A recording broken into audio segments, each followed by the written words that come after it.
Welcome to Top 5. I'm your host, Aya Zakhtar. Microsoft's Build Developer Conference is in the history books. And Microsoft showed off all kinds of things, including the HoloLens, a computer that you wear on your head that shows augmented reality.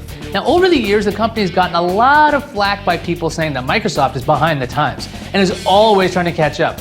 However, today, we're going to take a look at the top 5 times Microsoft was ahead of the curve.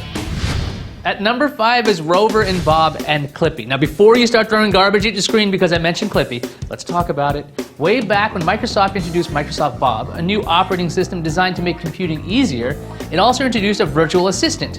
In Bob, it was Rover, a little dog. The same kind of assistant appeared in Microsoft Office with Clippy. Yes, it was universally hated, but arguably, these pesky little guys are the ancestors of Siri, Google Now, and Cortana. Number 4 is the Ultra Mobile PC, or UMPC. It was introduced by Microsoft and Intel back in 2006. At the time, the idea was to build a computer small enough that you could carry it around everywhere.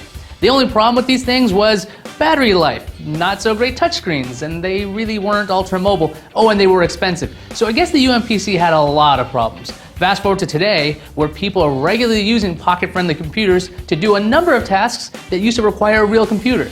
We just call them cell phones now. Microsoft hasn't given up hope though. At Build, Microsoft showed you could dock a phone running Windows 10 and have a desktop-like experience.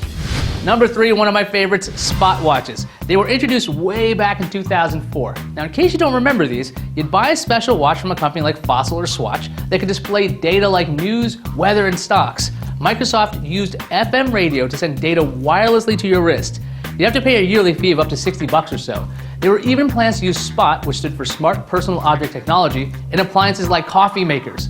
The Spot service was shut down in 2012. I guess if we want wrist notifications now, we'll have to look to Android Wear, Pebble, Apple, and the Microsoft Band. At number 2 is the Xbox and online gaming. When Microsoft decided to build its own games console, the company put an Ethernet port on the back.